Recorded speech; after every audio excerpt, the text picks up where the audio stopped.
los 10 mandamientos, parte 3. Ya llevamos 3 partes, hermano, hablando de los 10 mandamientos, o como yo prefiero llamarles ahora, las 10 palabras. Eh, Hemos visto que la Biblia en sí les llama las 10 palabras, pero igual en otras partes se les llama los mandamientos, y vamos a tocar un poco de eso. Vamos a ir viendo más, hermanos, el contexto de las 10 palabras, su significado, su contexto histórico, cultural y todo eso. Y que tiene, la manera en cómo verla, los 10 mandamientos. Mientras vamos con esta serie, seguimos con esta serie, vamos a darnos cuenta qué tiene que ver los 10 mandamientos, las 10 palabras en la vida del creyente de hoy, en la vida del cristiano y todo eso. Pero primero tenemos que regresar, ¿verdad?, al principio, y a ver cuándo se dio y por qué se dio y todo eso, ¿verdad? Lo que estaba, pues, el contexto de todo ello. Entonces, vamos a empezar, como les dije, que el estudio de hoy es los 10 mandamientos, parte 3. Y entonces, según la Biblia, las 10 palabras fueron escritas en 2 tablas. Eso ya se sabe, han visto que fueron escritas en 2 tablas, pero esto no significa que se escribieron 5 palabras en cada tabla. Incluso yo antes pensaba que eso era, que 5 tal vez en una y las otras 5 en otras tablas, de las tablas de piedra. Um, pero más bien las 10 palabras fueron escritas en ambas tablas. O sea, muchos eruditos han llegado a esa conclusión, y la razón por qué, ahorita les voy a explicar. Entonces las 10 palabras fueron escritas en ambas tablas, perdón. La primera pertenecía a Dios, quien era el legislador, el rey soberano. Si se acuerda que la semana pasada, el miércoles pasado, hablamos de eso, del rey soberano y el rey vasallo, o el pueblo vasallo, que el rey soberano es el que tenía la autoridad máxima, estaba sobre y tenía como eh, que le pertenecían a el otro rey y su pueblo, estaban bajo la autoridad de él.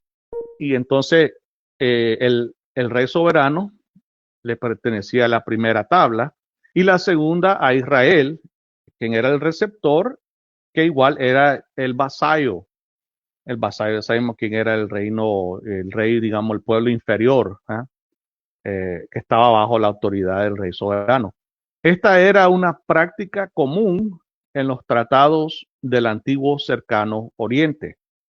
También de eso hablamos la semana pasada, que es lo que es el antiguo cercano oriente, es lo que hoy en día podemos conocer como el Medio Oriente, ¿verdad? En la actualidad.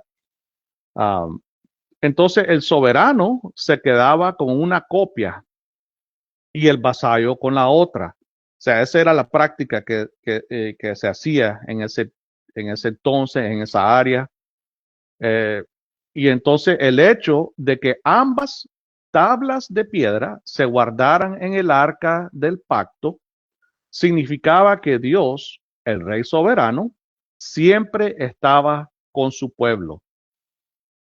Por eso es que yo también creo que sí, así era que se hizo, porque acuérdense que viendo lo que hemos estado aprendiendo, de que todo esto era, el pacto que se estaba haciendo era como comparable a los tratados que se hacían en el antiguo cercano oriente.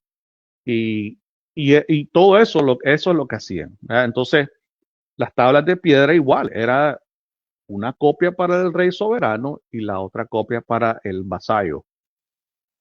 Pero en este caso, que las dos tablas, ambas tablas estuvieran puestas, guardadas en el arca del pacto, lo que significaba es que Dios siempre iba a estar con ellos, ¿verdad? Eso lo bonito de eso, ¿verdad? De que Dios siempre iba a estar ahí con su pueblo, protegiéndolos y todo eso. Entonces las 10 palabras también se llaman los mandamientos en otros lugares. Eso sí, hermanos, pero nunca los 10 mandamientos. En la Biblia no va a salir así, esa frase, los 10 mandamientos. La única frase que sale es las 10 palabras. Pero aparte, en otros lugares sale los mandamientos. Como también yo dije la semana pasada, dentro de las 10 palabras hay mandamientos. Y se lo podemos ver conforme a como algunos lo ven, que las 10 palabras empiezan donde el Señor se identifica: yo soy el Señor, yo soy Jehová tu Dios, que te saqué de Egipto y todo eso. Esa es parte de la primera palabra o de la primera declaración.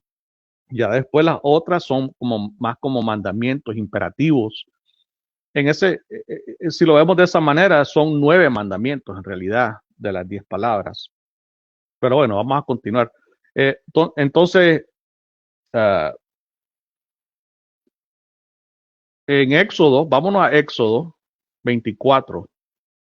Éxodo 24, versículo 12. Y esta es otra parte donde igual aquí las palabras que Dios le dio a Moisés y al pueblo de Israel se le llama también como los mandamientos. Así dice la palabra en Éxodo 24, 12. Y el Señor dijo a Moisés: sube hasta mí al monte y espera ahí, y te daré las tablas de piedra con la ley y los mandamientos que he escrito para instrucción de ellos. Por eso sí se le puede también llamar los mandamientos. Lo único pues que no, en la Biblia no les dice los 10 mandamientos, pero sí les llama los mandamientos, a igual que las 10 palabras. Entonces también se les llama con frecuencia los mandamientos en el Nuevo Testamento. Vámonos a Mateo 19. Mateo 19, de los versículos 16 al 19. Dice así: y un hombre se acercó a Jesús y le dijo: Maestro, ¿qué cosa buena haré para obtener la vida eterna? Jesús le respondió: ¿por qué me preguntas acerca de lo que es bueno? Solo uno es bueno, pero si deseas entrar en la vida, guarda los mandamientos. ¿Cuáles?, preguntó el hombre. Y Jesús respondió: no matarás, no cometerás adulterio, no hurtarás, no darás falso testimonio, honra a tu padre y a tu madre, y amarás a tu prójimo como a ti mismo.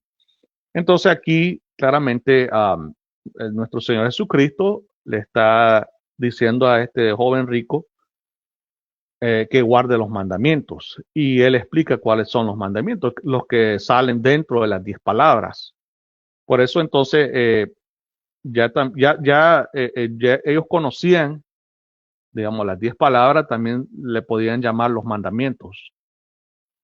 También en Romanos, capítulo 13, versículo 9, Romanos 13, 9, dice así: porque esto, no cometerás adulterio, no matarás, no hurtarás, no codiciarás, y cualquier otro mandamiento. En estas palabras se resume: amarás a tu prójimo como a ti mismo. Y aquí fue el apóstol Pablo también hablando de los mandamientos, ¿verdad? Que salen en las 10 palabras. Eso era algo ya, quizás se le conocía mejor como los mandamientos, ¿verdad? Ya para el tiempo del Nuevo Testamento. Entonces se le puede llamar igual las 10 palabras o los mandamientos. Ahí porque la Biblia los identifica de ambas maneras. Entonces, por lo tanto, se les puede llamar los mandamientos y también las 10 palabras. Los mandamientos se refieren a 2 áreas fundamentales de la vida de Israel. Los primeros 4 conciernen a la relación con Dios y los últimos 6 a las relaciones entre ellos. Eso pueden verlo de que los primeros 4 es como esa relación que el pueblo debe tener con Dios, de la manera que ellos deben de ver a Dios y cómo comportarse así la relación de ellos con Dios. Mientras los otros 6, más que todo, entre ellos mismos. O sea que los primeros 4 se puede decir que es vertical. ¿Cómo es? Vertical, I'm sorry. Y los otros son horizontal. O sea que entre ellos, entre el pueblo. Entonces los mandamientos fueron dados a Israel por primera vez al establecerse el pacto en el monte Sinaí, poco después del éxodo de Egipto. Aunque la fecha del pacto de Sinaí no se puede determinar con certeza, probablemente fue alrededor del año 1290 antes de Cristo. Y es bueno saber también, porque así nos damos cuenta, nos da mejor idea el, el, el, el contexto histórico, su contexto cultural. Y ya sabemos que durante esa fecha, ese tiempo, esa época, era conocido como el antiguo cercano Oriente. Y por eso es necesario entender un poco de eso, porque ellos iban a tener esa misma mentalidad que tenían los otros pueblos alrededor. Ellos tenían así, eso era la cultura, el pensar de la gente en ese tiempo. Para comprender los mandamientos es necesario comprender primero el contexto en el que fueron dados. Ahora, el contexto de los mandamientos. Los mandamientos son inseparables del pacto. Eso, ya hablamos de eso también, de que esto era todo parte del pacto que Dios hizo con Israel, que no se puede separar. La celebración de un pacto entre Dios e Israel en el Sinaí fue la formación de una relación particular. Dios asumió ciertos compromisos con Israel y a cambio impuso ciertas obligaciones a Israel. Aunque las obligaciones de Israel están expresadas en detalle en un conjunto de material legal preciso en otros lugares, se sabe que en realidad todo de Éxodo hasta Deuteronomio, ahí hay más, estas obligaciones están más detalladas. Incluso se les conoce como las ordenanzas. Están las 10 palabras junto con las ordenanzas, que los eruditos dicen que son 613, digamos, obligaciones o imperativos, o en hebreo le dicen mitzvot, 613. Entonces, aunque las obligaciones eh, encuentran su expresión más concisa en las 10 palabras. Los mandamientos establecen los principios más fundamentales de toda la ley hebrea. Y las leyes detalladas contenidas en el Pentateuco son los 5 libros los primeros 5 libros de la Biblia, escritos por Moisés, son en su mayor parte aplicaciones de estos principios a situaciones particulares. Es como en general las 10 palabras, es como, como dijéramos, de forma general, pues. Pero ya mientras vamos viendo las demás ordenanzas de la ley de Moisés, son más los particulares de las 10 palabras, ¿verdad? O sea que van más allá con explicaciones de manera más detallada, ponen diferentes situaciones en las que uno puede estar, donde Dios dice, si llega a pasar esto, ¿qué puede pasar? ¿Cuál es la consecuencia?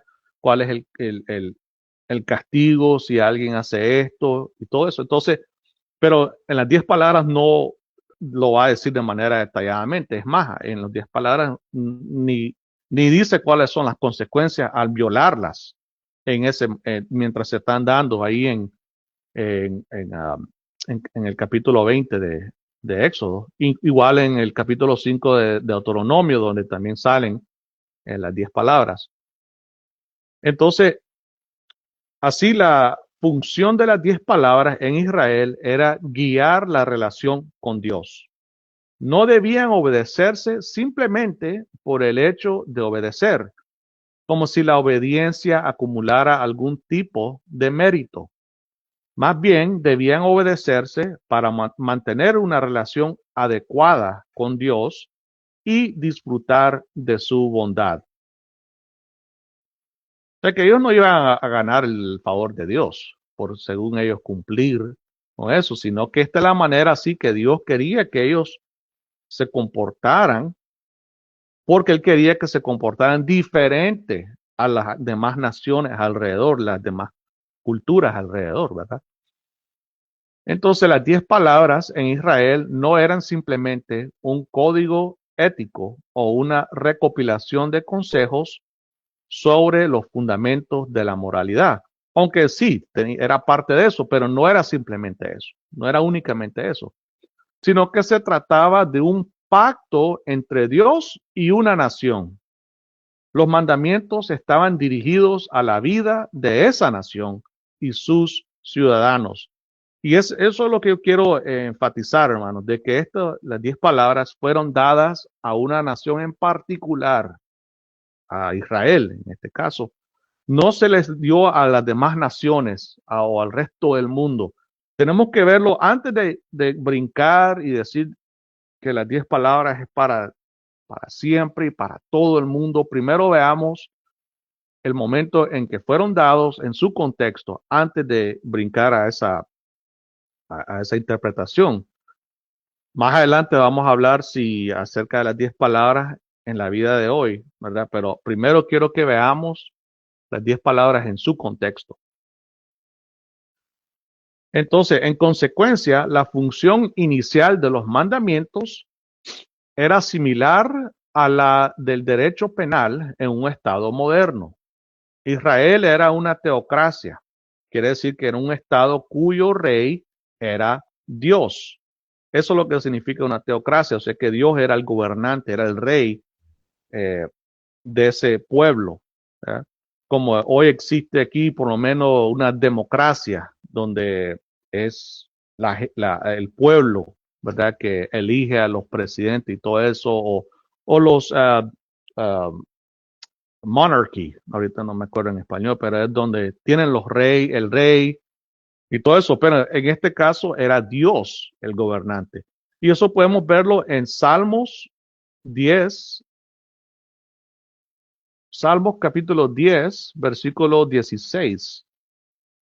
Salmos 10, 16, dice así. El Señor es rey eternamente y para siempre. Las naciones han perecido de su tierra.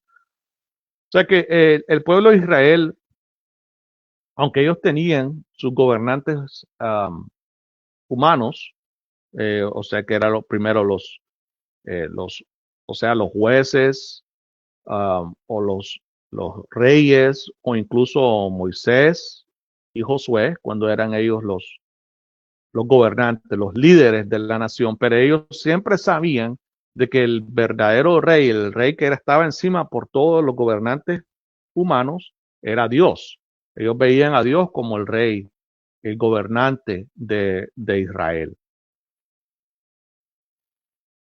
Entonces los mandamientos proporcionaban orientación a los ciudadanos de ese estado. También de eso hablamos la semana pasada, que esa era una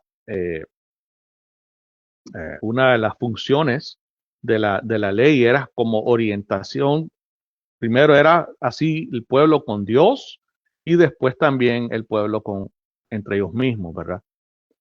Además, quebrantar un mandamiento era cometer un delito contra el Estado y su gobernante, en este caso que era Dios. Por lo tanto, las penas eran severas, ya que el incumplimiento de los mandamientos amenazaba la relación de pacto y la existencia misma del Estado.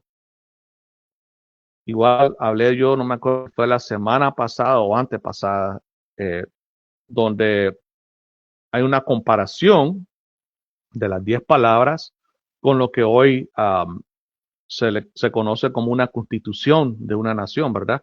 Entonces recuerden que es comparable a la constitución de una nación moderna. ¿Ok? Por ejemplo, en Estados Unidos, la constitución es la ley suprema del país. La constitución no puede ser violada. Los 10 mandamientos o las 10 palabras funcionaban de manera similar, pero obviamente violarlos constituiría una violación del pacto hecho con Dios, lo cual era aún más grave. Por eso es que hay que verlo en su contexto, hermano. El contexto estatal, digamos, este contexto estatal es importante para comprender los mandamientos en su forma original.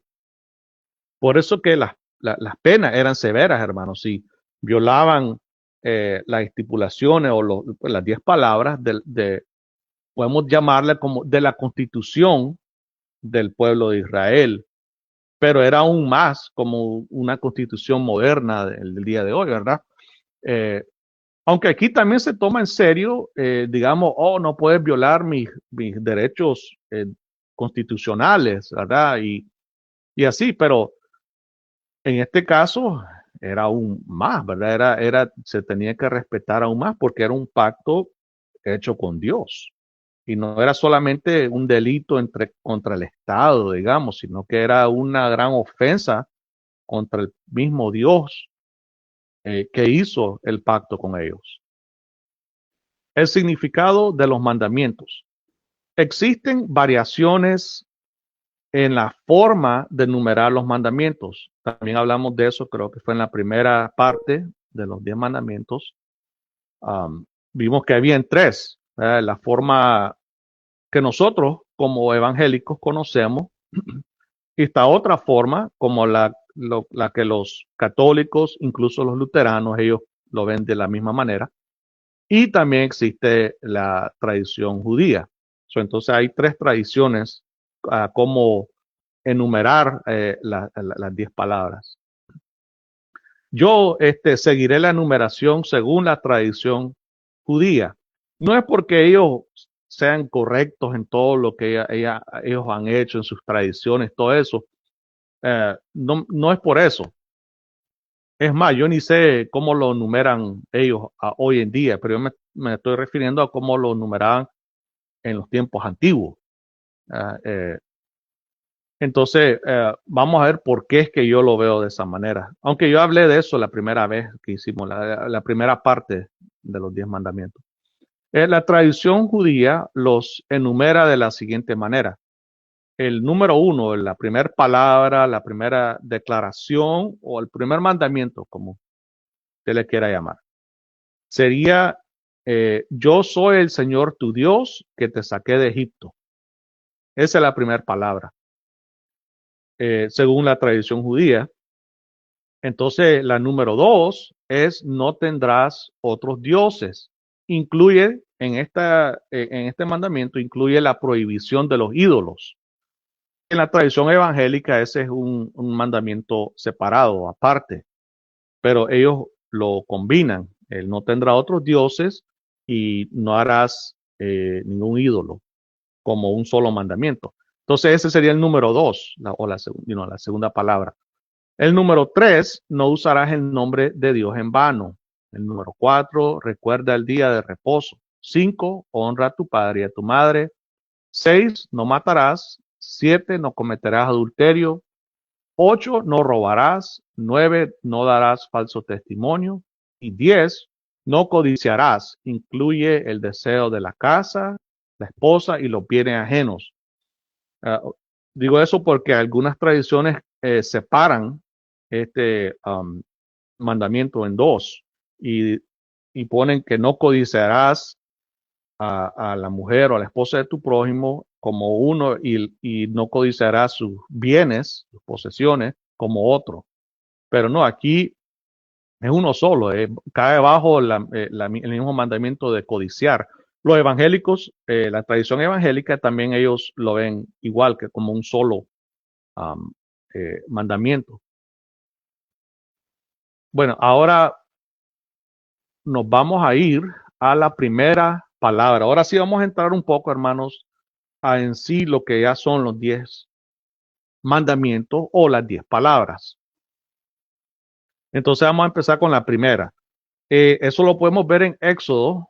Vámonos a Éxodo capítulo 20. Aquí donde van a salir los 10 mandamientos. Capítulo 20, vamos a leer primero los primeros 2 versículos, el 1 al 2. Dice así: entonces Dios habló todas estas palabras diciendo, y solo con el primer versículo, hermano, aquí como el énfasis es que Dios habló todas estas palabras. Obviamente, por eso es que también se le conoce, y vimos que en otros pasajes se le conoce como las 10 palabras, así se les dice, las 10 palabras. Entonces, el versículo 2, yo soy el Señor tu Dios que te saqué de la tierra de Egipto, de la casa de servidumbre. Es importante esta primera palabra, ¿okay? O frase o declaración que Dios hace, y vamos a ver por qué. Entonces, según algunas interpretaciones, la forma en que comienzan los 10 mandamientos sugiere que se inician con un prefacio, que algunas tradiciones creen que este no es parte de las 10 palabras o de los 10 mandamientos, sino que es un prefacio. Pero sin embargo, otras interpretaciones, dicho prefacio es en realidad el primer mandamiento o la primera declaración. O sea, por eso es que yo la considero la primera palabra. No es el prefacio, sino que es parte de las 10 palabras. En esta primera declaración, Dios se identifica con su nombre de pacto, ¿okay? Jehová. O hay diferentes pronunciaciones del nombre de Dios. Está Jehová, está Yahvé, Yahweh, Jehová. O sea que la pronunciación no es en realidad, digamos, que tiene que uno ser dogmático en la pronunciación del nombre o cómo se desletrea. Eso no, sino que en realidad, porque son las 4 letras, el tetragrammaton, que en realidad no se sabe cómo se pronunciaba, pero muchos dicen que la manera más correcta sería Yahweh. Pero yo sé que mucha gente no sabe. Si yo digo Yahweh, no saben de qué estoy hablando. Mientras en las Biblias, como por ejemplo la Reina Valera, dice Jehová.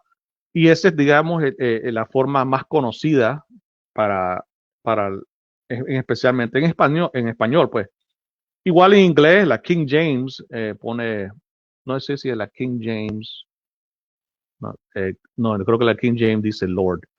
Otras versiones dicen Jehová.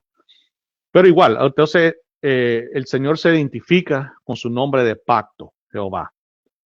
Para comprender mejor por qué era necesario que Dios se identificara con su nombre, cabe destacar que en el antiguo cercano oriente, el nombre de una persona solía tener un significado, no era arbitrario, como hoy en día uno le pone nombres a sus hijos porque le gusta cómo suena o tal vez porque alguien en la familia ya tenía ese nombre, pero en realidad mucha gente no le da el nombre a alguien con un significado detrás de ese nombre. O sea, sí, puede uno buscar, oh, qué bonito ese nombre y el significado es esto.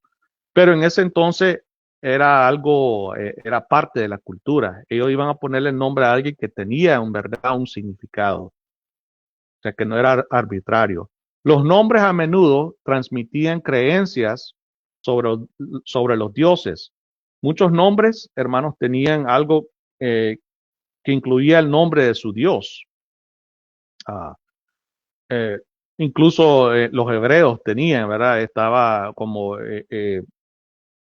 un ejemplo, creo que Elijah. Y Elijah o Elías, pero era en sí tenía la forma del nombre de Dios, que era Yah, o Yahweh.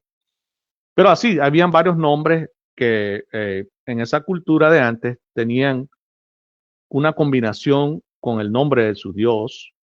Um, También la familia, las circunstancias del nacimiento, cómo nació, de que tenía algún problema o algo así, o las esperanzas puestas en el niño, este va a ser grande, va a llegar a ser un rey, va a ser el heredero, cosas así. Entonces así le ponían nombre a los niños, a los hijos. Aunque los detalles varían según la cultura, ya Sumeria, Acadia, Babilónica, Asiria y Hebrea, etcétera, aparecen varios elementos comunes en toda la región. Asimismo, en el antiguo Cercano Oriente se creía que el nombre de un dios expresaba la esencia, el poder y el ámbito de acción de la deidad. No era solo un identificador, sino una revelación de quién era el Dios y qué hacía. O sea que por eso les digo que el nombre era importante, era necesario. Entonces cuando Dios se está identificando, Él está diciendo quién es Él, cuál es su carácter.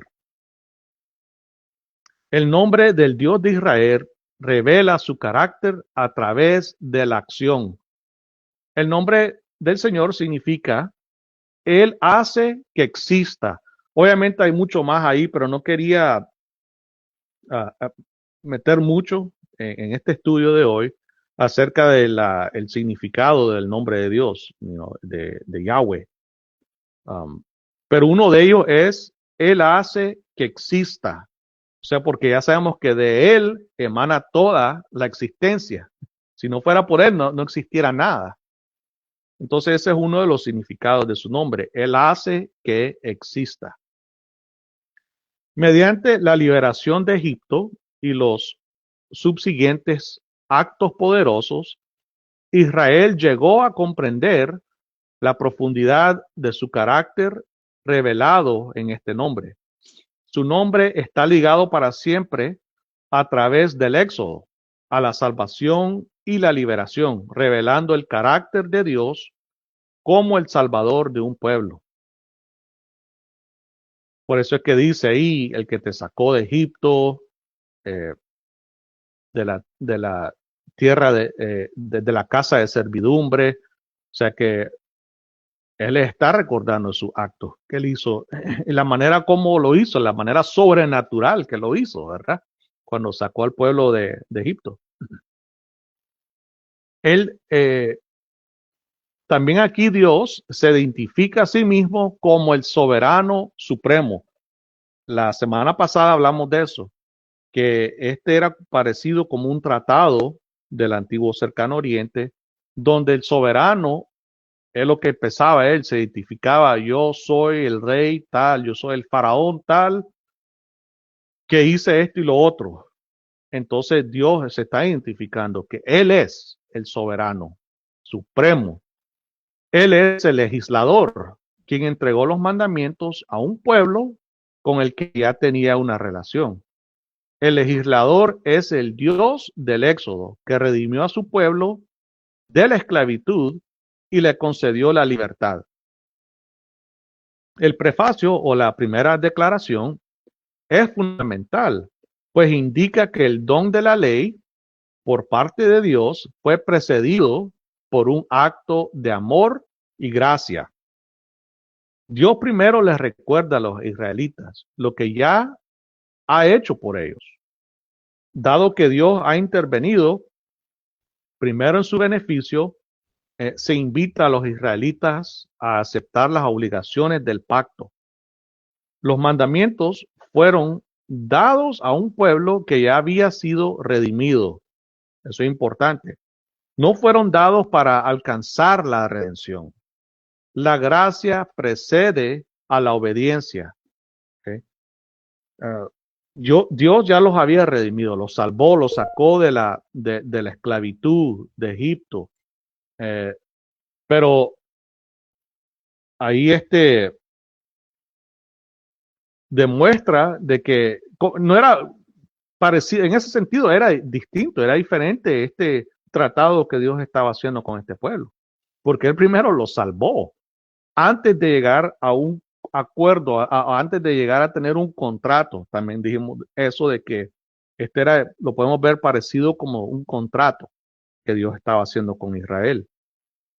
Pero Dios hizo todo lo que él hizo antes todavía. Imagínate que él no es como los otros reyes humanos, que ellos iban a hacer algo por el pueblo que estaban haciendo ese contrato, pero primero tenía que ah, ah, haber un acuerdo primero antes de que este rey llegara a intervenir, digamos, en los asuntos de ese otro pueblo. Pero no, aquí fue al revés. Primero Dios los salvó, los redimió, los sacó de la esclavitud y después hizo este pacto con ellos. Ahora vamos a ver la segunda palabra, sería el capítulo, siempre vamos a estar en el capítulo 20 de Éxodo, los versículos 3 al 6. Y como le dije, para algunas tradiciones, esta sería el primer mandamiento y después sería el segundo mandamiento. Pero aquí yo lo estoy agarrando juntos como la segunda palabra. Dice así el versículo 3: no tendrás otros dioses delante de mí. No te harás ningún ídolo ni semejanza alguna de lo que está arriba en el cielo, ni abajo en la tierra, ni en las aguas debajo de la tierra. No los adorarás ni los servirás, porque yo, el Señor tu Dios, soy Dios celoso, que castigo la iniquidad de los padres sobre los hijos hasta la tercera y cuarta generación de los que me aborrecen, y muestro misericordia a millares, a los que me aman y guardan mis mandamientos. Entonces, este primer mandamiento de las 10 palabras, aquí sí ya explícitamente es un mandamiento. Okay. Pero el primer mandamiento dentro de las 10 palabras se expresa explícitamente prohibiendo a los israelitas tener cualquier relación con otras deidades. Y junto con este mandamiento se encuentra la prohibición de hacer ídolos o imágenes. Y vamos a explicar ahorita un poco, voy a explicar el por qué es que deben de ser unidos, debe ser combinado estas dos, que algunas tradiciones lo separan, pero debe ser uno solo, un solo mandamiento, el no tener otros dioses y el no tener ídolos o imágenes. El pacto exige lealtad exclusiva a Dios por parte de cada israelita. En el mundo antiguo, no era raro que la imagen de una deidad se colocara delante de otra. Vámonos a Primera de Samuel, capítulo 5, de los versículos del 1 al 4, para que veamos un ejemplo cómo es que hacían las personas en la antigüedad. El versículo 1. Los filisteos tomaron el arca de Dios y la llevaron de Ebenezer a Asdod. Entonces los filisteos tomaron el arca de Dios y la introdujeron en el templo de Dagón. Dagón era uno de los dioses de ellos. Y la pusieron junto a Dagón. A la mañana siguiente, cuando los de Asdod se levantaron temprano, vieron que Dagón había caído rostro en tierra delante del arca del Señor. Así que tomaron a Dagón y lo pusieron otra vez en su lugar. Pero al levantarse temprano al día siguiente, otra vez Dagón había caído rostro en tierra delante del arca del Señor. Y la cabeza de Dagón y las dos palmas de sus manos estaban cortadas sobre el umbral. Solo el tronco le quedaba a Dagón. O sea que eso era algo que estaba haciendo Dios ahí. Él no iba permitir que estuviera que la arca de Dios estuviera cerca de otro Dios falso. Pero lo que estamos queriendo ver es de que en la cultura antigua, ellos podían tener varios dioses y ahorita vamos a explicar un poco de eso, que las imágenes, los ídolos representaban a, a esos dioses y aún un poco más, pero ahorita vamos a explicar eso. Sin embargo, los israelitas no podían ser politeístas. Politeístas es alguien que cree en muchos dioses. Hoy en día están por ejemplo, los de la India, ¿verdad? Los hindús. En el hinduismo ellos creen en varios dioses, son un montonón, hermano, ni sé cuántos son, pero ellos creen que hay un Dios para todo. Pero esa era parte de la cultura de ese entonces, en esa área del antiguo cercano oriente. Ellos tenían varios dioses. Ahí no había en realidad el monoteísmo. Monoteísmo es que solo un solo Dios, a como Israel tenía que ser. Pero acuérdense que Israel ahorita estaba saliendo de Egipto, que era una de esas culturas paganas donde también tenían varios dioses. Entonces, lo más seguro es que ellos también se les había pegado eso y también quizás tenían otros dioses, los israelitas en este momento. Um, pero Dios le estaba diciendo explícitamente de que no, ellos no podían tener a otros dioses. O sea, no podían tener otros dioses adorando al Señor junto con otros dioses. Eso, como vimos ahorita en Primera de Samuel, que esta gente podía tener diferentes dioses o de imágenes que representaban sus dioses juntos y no había ningún problema, pero Dios le está diciendo que no, conmigo yo soy el único Dios. En el antiguo cercano oriente, los dioses operaban dentro de panteones. Panteones de que igual habían varios dioses que trabajaban, incluso había relación, digamos, entre ellos mismos. Eso se le conocía como un panteón de los dioses. Un ejemplo es Mount Olympus, de los dioses griegos, que existen tantos dioses, Zeus, ¿cuál es otro? Bueno, Hércules era como que el hijo de Zeus. Um, y así varios dioses, pues, y trabajaban así como en conjunto, digamos. Entonces las decisiones se tomaban en la asamblea divina. En esta cultura ellos creían en una asamblea divina, en el panteón, donde estos dioses se congregaban, digamos, y tomaban las decisiones para la humanidad. Además, las deidades principales solían tener consortes. Consorte, ya sabemos que es, digamos, está el rey, tiene su consorte, que es la esposa de él. Más que todo esto consorte tiene que ver con lo que es la realeza. Él tiene a su reina. Para los dioses, la vida era una experiencia comunitaria. Los asuntos divinos se llevaban a cabo en presencia de otros dioses. O sea que esta era la manera como veían estas culturas antiguas, cómo era la existencia de las deidades, ¿verdad? De los dioses, que ellos estaban así en una asamblea, digamos, tomando las decisiones.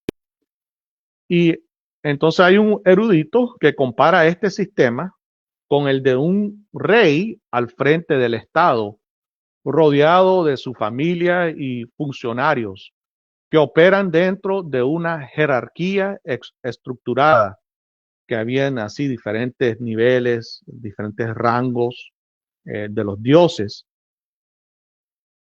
Teniendo esta imagen, hermanos, como referencia, es más, quiero leer otra vez donde Dios dice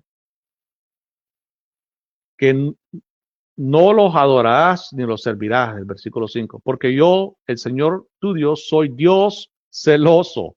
Él no comparte, hermano, él no comparte con otros dioses o supuestos dioses. Pero él está diciendo eso a ellos porque esa era la mentalidad de la gente en esa época. Y él está diciendo, le está queriendo, porque hasta ahora se le está revelando en sí al pueblo, ¿verdad? Que no, yo soy el único Dios que merece ser adorado y servido, que se sirve, que se sirva. Um, entonces, teniendo esta imagen como referencia, se sugiere que los israelitas no debían imaginar a otros dioses en presencia de Yahvé o de Jehová. El primer mandamiento, interpretado en el contexto del antiguo cercano oriente, se dirige contra la falsa creencia de que estos dioses, entre comillas, compartían el poder con Jehová o eran dignos de adoración en cualquier sentido. No, aquí el Señor les está removiendo esa falsa enseñanza, esa falsa creencia de que Él va a compartir su poder con otros dioses. En consecuencia, mediante una interpretación comparativa del primer mandamiento, los israelitas no debían concebir a Jehová operando dentro de una comunidad de dioses.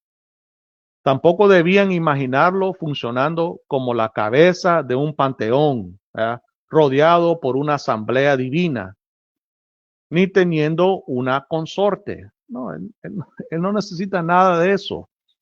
Él, él es Dios y ya, no hay nadie más.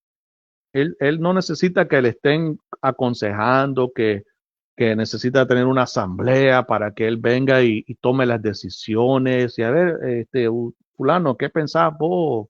O aquí, mi consorte, ¿qué piensa? No, él no necesita nada de eso. En resumen, él actúa solo. No tiene que, bueno, obviamente dentro de la Trinidad, del Padre, el Hijo y el Espíritu Santo. El concepto de un panteón o asamblea divina implicaba una distribución de poder entre muchos seres divinos. Tú te vas a encargar aquí de darle lluvia, o tú te vas a encargar de que crezca la vegetación para que se puedan alimentar. Tú te vas a tratar de las guerras, porque incluso hay el dios de guerra, ¿verdad? O sea que había dioses para todo, y según la mentalidad de esta gente es que ellos se compartían ese poder. Y eso sí, que entre todos ellos siempre había eso de que estaba el dios, como en rangos, pues, en niveles, estaba el más alto todavía. Por eso cuando el Dios también dice que yo soy el Yon, el Yon que en hebreo es el, el, el Dios, eh, ¿cómo sería en español? The God Most High, o sea que el Dios supremo.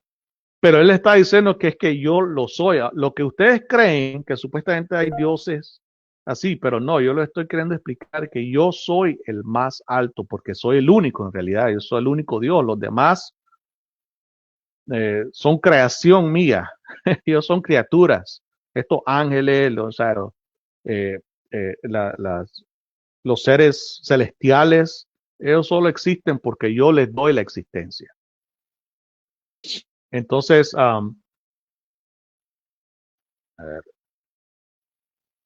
el primer mandamiento o la primera palabra declaraba de forma simple, perdón, la segunda palabra, de forma simple e inequívoca, que la autoridad de Jehová era absoluta. El propósito de la prohibición de adorar a otros dioses, además de Jehová, era asegurar que la concepción de la divinidad por parte de Israel fuera distinta al de los pueblos que los rodeaban.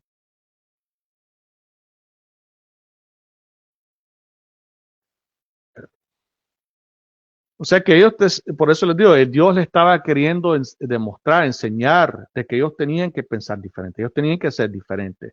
Ellos no podían ser como el resto de los pueblos que los rodeaban, que iban a ser igual que ellos, con sus varios dioses, con el panteón de los dioses, creer en todo eso, según que Dios iba a compartir la escena, digamos, con otros dioses. No, no, Dios le estaba diciendo que ustedes van a ser diferentes porque yo soy el único Dios de ustedes. No van a creer en otros dioses, soy el único.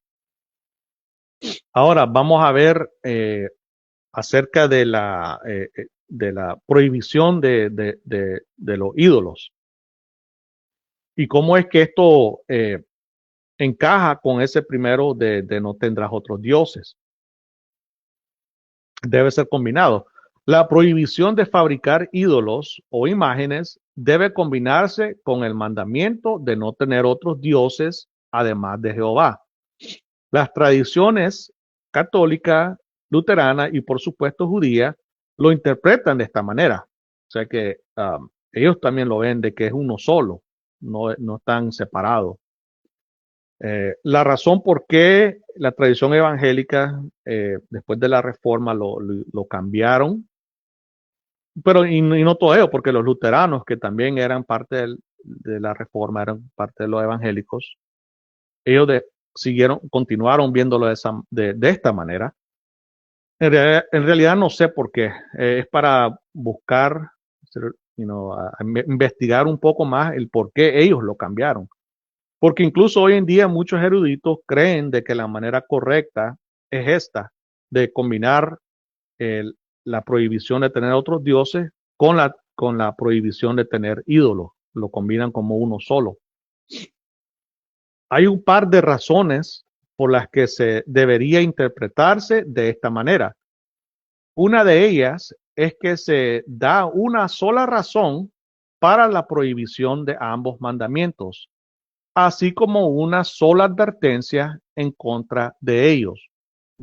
Vamos a verlo otra vez. Vamos a leer ese mismo versículo. A ver, el versículo 5. No lo adorarás ni lo servirás, porque yo, el Señor tu Dios, soy Dios celoso, que castigo la iniquidad de los padres. O sea, si podemos leer, vamos a leerlo todo en su contexto. No tendrá otros dioses delante de mí. No te harás ningún ídolo ni semejanza alguna de lo que está arriba en el cielo, ni abajo en la tierra, ni en las aguas debajo de la tierra. No los adorarás ni los servirás, porque yo, el Señor tu Dios, soy Dios celoso, que castigo la iniquidad de los padres sobre los hijos hasta la tercera y cuarta generación de los que me aborrecen, y muestro misericordia a millares, a los que me aman y guardan mis mandamientos. O sea que aquí pone la razón, es una sola razón de venir y tener otros dioses y ídolos.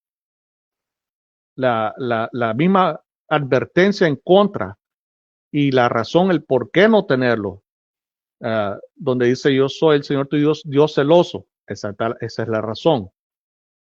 La advertencia, porque habrá castigo de parte de Dios, donde dice yo castigo la iniquidad de los padres hasta la cuarta generación y todo eso. Entonces, es uno solo eh, eh, para estos dos, de no tendrás dioses y no tendrás ídolos.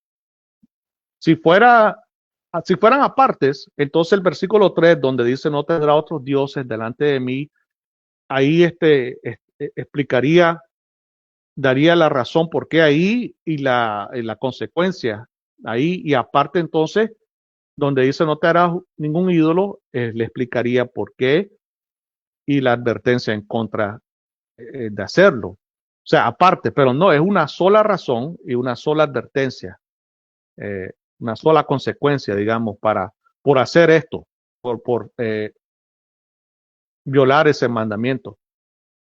Entonces, esa es una de las razones. Si lo vamos a leer así de manera exegética, vamos a ver que se debe ver como un solo mandamiento. Entonces, esto corrobora que deben considerarse un solo mandamiento. La otra razón que todavía pienso yo que es más convincente, en realidad es la que pienso yo que tiene más peso en ver este mandamiento como uno solo. La otra razón es que en la antigüedad se creía que solo el Dios podía aprobar e iniciar el proceso de fabricación del ídolo. Vamos a ver cómo es que el ídolo con el Dios está tan interrelacionado que no se puede separar. Al final del proceso, ceremonias y rituales especiales, en particular el ritual de apertura de la boca, permitían que el Dios habitara la imagen y que ésta pudiera beber, comer o oler incienso. Hay imágenes, hermano, usted los puede buscar en línea, donde los ídolos que se hacían en esa época tenían unas grandes bocas. Y es ahí donde la deidad, el Dios, entraba por medio de esa apertura de la boca. Y entonces ellos podían después comer, beber y oler el incienso. Por eso que a cada rato estaban quemando incienso para el Dios. Esta era la manera que ellos, según querían demostrar su lealtad, su fidelidad con ese Dios, adorar a ese Dios. Como resultado del ritual de inducción, la imagen material era animada por la esencia divina. Entonces ya hacían ellos su ritual y todo, y ahí con la imagen, y ahí es donde entraba ya el Dios y la esencia divina, ¿verdad? Por lo tanto, a partir de ese momento, no solo representaba a la deidad, esa imagen o ese ídolo, sino que también manifestaba su presencia. O sea que ya la presencia del Dios ya estaba dentro de esa imagen. La deidad era la realidad que se encarnaba en la imagen. ¿Okay? En otras palabras, los otros dioses que no podían estar cerca del Señor, eran los propios ídolos habitados por ellos. Y por eso es que cuando habla de no tendrá otros dioses, no tendrá ídolos, está hablando de lo mismo. Y es más, con la misma palabra podemos entenderlo mejor. Aquí en Éxodo, vámonos a Éxodo siempre 20, versículo 23. Y es que aquí debería de convencerlo más, hermano, de que de eso se está refiriendo. El versículo 23 dice, no harán junto a mí dioses de plata ni dioses de oro, no se los harán. Por eso ahí Dios le está diciendo que eso de no tendrá otros dioses, porque en la antigüedad los dioses estaban dentro de las imágenes, de los ídolos. So, cuando Dios está diciendo que no haga otros dioses, Él está refiriendo, Él está explicando, no podés tener esos ídolos. Y sabemos que hicieron más adelante con el becerro de oro, ¿verdad? Aquí está nuestro Dios. Y porque ellos tenían esa mentalidad de que los dioses venían a entrar, a encarnar esas imágenes, esos ídolos. Y por eso que es así, hermano, que yo creo que esas son dos, se deben de juntar, debe ser un solo mandamiento, el no tener otros dioses y no tener ídolos, uno solo debe ser. De esta manera, hermanos, al realizar una exégesis adecuada, es decir, dejando que la escritura hable por sí misma y teniendo en cuenta su contexto cultural e histórico, evitamos llegar a conclusiones anacrónicas. Yo sé que muchos piensan de que esto lo usan como una manera de apologética para hablar en contra de las imágenes que otras tradiciones tienen, aunque obviamente ellos están muy mal en tener imágenes. Sabemos de que ellos dicen que no los adoran como esta gente en la antigüedad, que eran los dioses, pero igual está feo tener estatuas y íconos llegan ellos bien cerca a caer en este error. Eh, Me refiero a la tradición católica romana y también la tradición ortodoxa oriental, pero no lleguemos a esa conclusión, porque eso sería anacrónico, hermano. Anacrónico es querer meter eso que estaba sucediendo en ese entonces y creer de que Dios se estaba refiriendo a lo que hoy conocemos como la práctica de los católicos, digamos, por ejemplo. No, no lleguemos a eso. Primero entendamos lo que la palabra de Dios estaba hablando en su contexto original, a su audiencia original, a sus oyentes, a los que estaban presentes cuando Dios les estaba hablando. Después podemos hacer una conexión en nuestro tiempo. Podemos poner la aplicación en nuestro tiempo, pero era necesario porque aquí Dios estaba haciendo ese pacto, ese contrato con este pueblo. ¿Okay? Ustedes van a ser diferentes. No voy a compartir yo la escena con otros falsos dioses. Eh, por eso es que Dios fue explícito en prohibirles eso. Porque como dice, yo soy Dios celoso. No celoso en un sentido de pecado, ¿verdad? No, sino de que Él les está dejando saber que yo soy el único que merezco de tu devoción, de tu lealtad, de tu fidelidad, de tu adoración. Los otros falsos dioses no merecen nada de eso, porque yo soy el Dios todopoderoso, el altísimo, eh, el, el creador de todas las cosas, ¿verdad? Visibles e invisibles. Um, no puse mucho, digamos, hermano. Yo sé que quizás algunos estaban esperando que yo diera algunas aplicaciones para nosotros hoy en día acerca de las 10 palabras. Yo primero quiero que sepamos su contexto original, primero, antes de llegar a la aplicación, digamos. Eventualmente voy a hacer un estudio donde podemos ver la aplicación de todas estas leyes que vemos en el Antiguo Testamento. Porque yo obviamente no soy de los que creen, porque hay unos herejes, dicen que debemos de desconectar el Antiguo Testamento de nuestras Biblias, como que eso ya no es relevante del todo para nosotros. Esa es una gran mentira, hermano. Podemos hallar mucha relevancia en el Antiguo Testamento, con la ley de Dios, con las 10 palabras o los 10 mandamientos. Pero eso sí, vamos a darnos cuenta de que este pacto que Dios estaba haciendo con este pueblo Israel era un pacto específico, en particular con ellos, no con otras naciones, sino que era Dios con este pueblo de Israel. Y eso nos va a dar mejor entendimiento acerca de que si nosotros todavía estamos bajo ese pacto antiguo, como las semanas pasadas yo dije que no, nosotros no estamos bajo ese antiguo pacto, estamos bajo un nuevo pacto. Quiere decir que todo lo que está en el antiguo pacto no es relevante para nosotros hoy en día. No, eso no es lo que yo estoy diciendo. Pero con el tiempo vamos a ir viendo eso, hermano. Yo quería solo darles aquí the facts, los hechos, para que ya después vamos a ir viendo. Y es más, ustedes mismos van a ir viendo.